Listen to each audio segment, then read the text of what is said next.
Olá, eu sou o Estevão do canal Templo de Deus. E hoje eu preciso falar com você sobre uma das acusações mais repetidas, mais compartilhadas e talvez mais mal compreendidas do cristianismo. Afinal, a Igreja Católica adora imagens. Se você já ouviu alguém dizer que católico é idólatra, se você já ficou em dúvida ao ver uma pessoa rezando diante de uma imagem, se você já questionou dentro do seu coração se isso é bíblico ou não, então fica comigo até o final, porque hoje nós vamos desmontar mitos, abrir a Bíblia, entender história e revelar uma verdade que muita gente nunca teve coragem de explicar com clareza.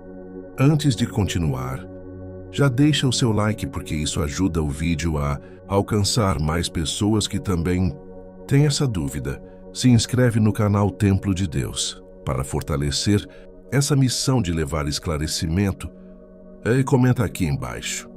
Você já ouviu alguém dizer que católico adora imagens? Quero saber sua experiência. Agora presta atenção, porque o assunto é sério. A acusação normalmente começa com um versículo muito conhecido. Não farás para ti imagem de escultura, não te encurvarás diante delas. E pronto. O debate termina ali. Mas será que termina mesmo? Será que o texto pode ser isolado da história, do contexto e do restante da própria Bíblia? Porque se formos ler o mesmo Antigo Testamento, veremos algo curioso. O próprio Deus ordenou que fossem feitas imagens em determinadas situações. Querubim sobre a Arca da Aliança. A serpente de bronze levantada por Moisés no deserto. Decorações com figuras no Templo de Salomão. Então surge a pergunta que poucos fazem. Se toda imagem fosse idolatria, por que Deus mandaria fazer algumas? Aqui começa o primeiro ponto que quase ninguém explica corretamente. A Bíblia não condena a imagem em si. Ela condena a idolatria. E idolatria não é possuir uma imagem. Idolatria é atribuir a algo criado o culto que pertence somente ao Criador. Isso muda tudo. Agora eu te faço uma pergunta muito simples. Quando alguém guarda a foto de um filho na carteira, está adorando papel e tinta? Quando alguém beija a foto de um ente querido falecido, está adorando aquela fotografia? Claro que não. A honra não vai ao papel, vai à pessoa representada. A imagem funciona como memória, como lembrança, como ligação afetiva. O objeto não é o destino final da reverência. Ele aponta para alguém. É exatamente aqui que entra a distinção que a Igreja Católica sempre ensinou, mas que raramente é explicada com profundidade. Existe uma diferença clara entre adoração e veneração. A adoração, chamada de latria, é prestada exclusivamente a Deus, somente a Deus, sem exceção. Já a veneração, chamada de dúlia, é o respeito e honra dados aos santos. E à Virgem Maria, existe uma veneração especial chamada hiperdulia, não porque ela seja deusa, mas porque foi escolhida para gerar o Salvador. Mas agora vem a parte que prende muita gente. Alguns dizem, mas eu já vi alguém ajoelhado diante de uma imagem. Sim, e ajoelhar-se não é automaticamente adoração. Na própria Bíblia, pessoas se ajoelham diante de reis, profetas e autoridades como sinal de respeito. O gesto externo não define o culto. O que define é a intenção do coração. E aqui eu preciso que você pense comigo com maturidade espiritual. Se alguém acredita que uma estátua tem poder próprio, independente de Deus, isso seria errado? Sim, isso seria superstição. Mas isso não é o ensinamento oficial da Igreja. O ensinamento é claro. A imagem não tem poder em si mesma. Ela aponta para Deus e para a obra que Ele fez na vida daquela pessoa representada. Mas por que então essa acusação é tão forte? Porque ao longo da história, especialmente após a Reforma Protestante, houve um rompimento radical com tudo que lembrava a tradição católica. Muitas imagens foram destruídas, muitas igrejas foram esvaziadas de símbolos, e criou-se a ideia de que qualquer representação visual seria automaticamente idolatria. Só que, historicamente, isso não era consenso nem entre os primeiros cristãos. Se você visitar as catacumbas dos primeiros séculos em Roma, encontrará pinturas de Cristo, do Bom Pastor, de cenas bíblicas. E isso muito antes da Idade Média. Isso mostra que o uso de imagens não nasceu como paganismo infiltrado, mas como expressão pedagógica e simbólica da fé. Agora deixa eu te provocar com algo ainda mais profundo. Quando Deus se fez homem em Jesus Cristo, o invisível se tornou visível. O Deus que ninguém podia ver assumiu rosto, corpo, forma humana. Se Deus proibisse absolutamente qualquer representação visual, como explicar que Ele mesmo se manifestou visivelmente em Cristo? O próprio Cristo é a imagem do Deus invisível, como diz a Escritura. Percebe como o assunto é mais profundo do que parece? Se você quer continuar essa reflexão comigo, comenta aqui. Quero entender a verdade. E se inscreve no canal. Agora segura comigo porque é aqui que a maioria das discussões começa e também termina. No texto de Êxodo capítulo 20, onde Deus diz: "Não farás para ti imagem de escultura, não te encurvarás diante delas nem as servirás." Esse versículo é citado como se fosse uma sentença final, como se não houvesse mais nada a ser explicado. Mas deixa eu te perguntar uma coisa com sinceridade. Você já leu o versículo completo dentro do contexto? Já leu os capítulos seguintes? Já percebeu o que acontece logo depois dessa ordem? Porque o mesmo Deus que diz para não fazer imagens com intenção de idolatria, no mesmo livro de Êxodo, poucos capítulos depois, ordena que Moisés faça 2 querubins de ouro sobre a Arca da Aliança. Não é sugestão, não é tolerância, é ordem direta de Deus. Então nós temos 2 possibilidades. Ou Deus se contradiz, ou nós não entendemos corretamente o que Ele está proibindo. E Deus não se contradiz. O que está sendo proibido ali é fazer imagens para adorá-las como deuses. O contexto imediato deixa isso claro quando o texto diz: "Não terás outros deuses diante de mim." O foco é substituir Deus, o foco é fabricar divindades falsas. O povo hebreu estava saindo do Egito, um lugar onde cada força da natureza tinha uma representação idolátrica. Eles não estavam acostumados a um Deus invisível, único e transcendente. A proibição tinha um alvo específico: impedir que Israel reproduzisse o sistema pagão das nações ao redor. Mas perceba algo muito importante. Quando Moisés levanta a serpente de bronze no deserto, aquilo também era uma imagem, e o próprio Deus manda fazer. E mais impressionante ainda, quem olhasse para aquela serpente era curado. Agora pensa comigo. Se toda imagem fosse idolatria por si só, Deus jamais utilizaria uma como instrumento de cura. O problema nunca foi a existência de uma imagem. O problema sempre foi o coração, que transforma algo criado em substituto do Criador. E aqui está uma chave que quase ninguém explica. Idolatria é teológica, não artística. Não é sobre escultura. É sobre adoração indevida. Agora vamos aprofundar ainda mais. Muitas pessoas confundem gesto externo com culto absoluto. Se alguém se ajoelha diante de uma imagem de Cristo, o que está acontecendo ali? Está adorando madeira? Pedra? Gesso? Ou está direcionando sua oração a Cristo, que é Deus? A matéria não recebe a adoração. O gesto é direcionado à pessoa representada. O objeto não é o destino final. Ele é um sinal. E deixa eu te dizer algo que talvez você nunca tenha pensado. Toda vez que alguém fecha os olhos para orar e imagina Jesus, está criando uma imagem mental. E essa imagem mental não é idolatria. É um recurso da mente humana para se conectar com uma realidade espiritual. O problema não está na representação. Está em substituir Deus por algo criado. Agora segura isso porque é forte. Quando Deus se encarnou em Jesus Cristo, Ele assumiu uma forma visível. O cristianismo é, por natureza, uma religião da encarnação. Deus entrou na história. Deus teve rosto, teve voz, teve presença física. Negar qualquer possibilidade de representação visual absoluta seria quase negar que Deus realmente se fez homem. Mas alguém pode dizer: mas as pessoas fazem promessas diante de imagens. E eu te pergunto, quando alguém faz uma promessa, está prometendo a estátua ou a Deus? A Igreja ensina claramente que promessas, votos e adoração pertencem somente a Deus.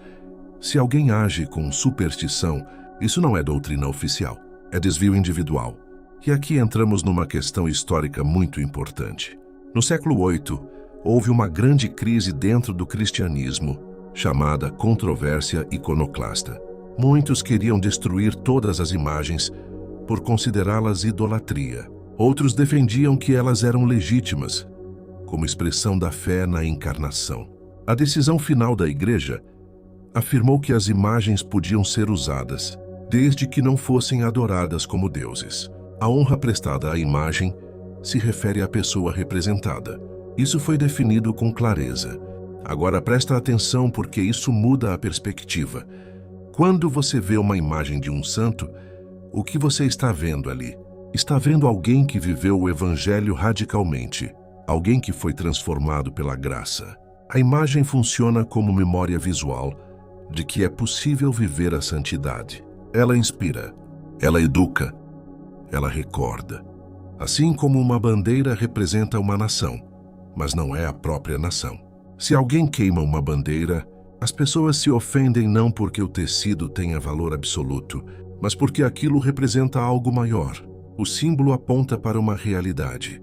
Mas eu quero ir ainda mais fundo agora, porque talvez exista algo no seu coração que ainda está dizendo: mas não seria mais seguro não usar imagem nenhuma? Parece lógico, não parece? Só que a própria Escritura não segue essa linha absoluta. O Templo de Salomão tinha figuras, ornamentos, esculturas de querubins e palmeiras. Deus não condenou isso. Pelo contrário, aprovou. O que ele condena é quando o povo começa a oferecer sacrifícios a ídolos, quando começa a confiar em deuses falsos, quando substitui a aliança com o Senhor por objetos fabricados. E aqui vem uma pergunta que corta fundo. Será que idolatria hoje é apenas estátua? Ou pode ser dinheiro, status, poder, orgulho, vaidade? Porque a idolatria bíblica é qualquer coisa que ocupa o lugar de Deus no coração. E isso não depende de escultura. Agora deixa eu te fazer refletir ainda mais. Quando alguém acusa a Igreja Católica de idolatria por causa de imagens, muitas vezes ignora que a própria tradição cristã sempre utilizou símbolos visuais como ferramenta pedagógica. Durante séculos, a maioria das pessoas não sabia ler. As imagens ensinavam o Evangelho visualmente. Elas contavam histórias bíblicas. Eram como uma Bíblia ilustrada para o povo simples. E isso não é invenção medieval. É uma realidade histórica, mas segura porque agora vem uma parte que vai mexer com você. Quando alguém entra numa igreja e vê um crucifixo, o que aquilo faz? Lembra do sacrifício de Cristo. Lembra do preço pago. Lembra do amor de Deus. O objeto não é adorado. Ele desperta memória espiritual. E aqui eu preciso que você seja honesto consigo mesmo. Se a igreja realmente ensinasse que imagens são deuses, isso estaria claramente nos documentos oficiais. Mas não está. O ensinamento é explícito. Adoração só a Deus. Qualquer coisa fora disso é erro. Agora eu quero saber de você. Até aqui algo mudou na sua forma de pensar? Comenta aqui embaixo. Você já tinha ouvido essa explicação antes? Sua opinião está mudando ou continua a mesma? Eu quero ler seu comentário. Se você chegou até aqui, parabéns, porque estamos prestes a entrar na conclusão que vai mudar a forma como você vê imagens, fé e adoração. Até agora vimos que a Igreja Católica não adora imagens, que a Bíblia não condena toda representação visual, que a idolatria é sobre o coração e não sobre o objeto, e que a encarnação de Cristo permite, ensina e até justifica a representação do invisível. Mas agora, precisamos refletir sobre algo ainda mais profundo. O que realmente importa quando falamos de adoração? A adoração verdadeira não é gesto, não é objeto, não é ritual externo. A adoração verdadeira é entrega do coração, da mente, da vida inteira a Deus. É quando a vida do crente se alinha com a vontade do Senhor, quando a fé se manifesta em ações, quando a confiança em Deus se torna prática diária. E isso é exatamente o que as imagens fazem. Elas lembram, inspiram, apontam para o verdadeiro objeto da adoração, que é Deus. Se você entende isso, percebe que o debate sobre pedra, madeira ou bronze perde completamente o peso que muitos tentam dar. Agora pensa comigo. O que você sente quando vê uma imagem de Cristo ou de Maria? Medo, culpa ou inspiração? lembrança da vida de santidade e fé. É nessa intenção que se mede o coração. E é exatamente isso que a Bíblia valoriza. O coração do homem importa mais do que qualquer aparência externa. E quando entendemos isso, tudo faz sentido. A imagem não é deusa, o gesto não é pecado. O pecado só existe quando há desvio do foco de Deus para algo criado. Mas não para por aí. É importante que você perceba que muitos debates sobre idolatria surgem de desinformação, de tradição mal explicada ou de medo de que símbolos possam influenciar a fé. E a verdade é que, historicamente, símbolos, ícones e imagens sempre foram usados como ferramenta de ensino, lembrança e conexão espiritual. Durante séculos, milhões de cristãos aprenderam a Bíblia, a vida dos santos e os mistérios da fé por meio dessas representações visuais, especialmente quando a leitura não era acessível. E isso não é superstição, é pedagogia espiritual. Então eu te lanço uma reflexão direta. Se a adoração é do coração e não da matéria, então podemos avaliar qualquer prática cristã pelo que ela direciona. Uma imagem de Cristo ou de um santo é um lembrete, não um Deus. Se você entende isso, consegue ver como tantas acusações de idolatria simplesmente não se sustentam. Elas ignoram o contexto histórico, bíblico e teológico. Elas ignoram o que Deus realmente valoriza. Um coração entregue, uma fé viva, uma vida transformada. E é aqui que precisamos fechar com chave de ouro, amigo.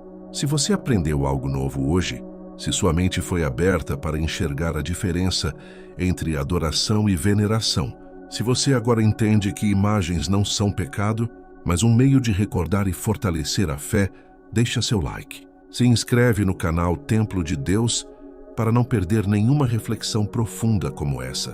Comenta aqui embaixo qual parte desse vídeo mais te fez refletir sobre sua própria fé. Quero ler cada comentário. E, para finalizar, uma oração rápida juntos. Senhor Deus, obrigado por nos ensinar o valor do coração e da fé verdadeira. Ajuda-nos a discernir entre o que é símbolo e o que é adoração, entre superstição e devoção sincera. Purifica nosso coração, fortalece nossa mente e guia nossos passos para que toda honra e toda glória sejam dadas a Ti e apenas a Ti. Que possamos sempre compreender a profundidade de Tua palavra e caminhar na verdade, com fé viva, amor e obediência. Amém. Se você quer continuar crescendo na fé e entendendo mais sobre a Bíblia, não saia daqui.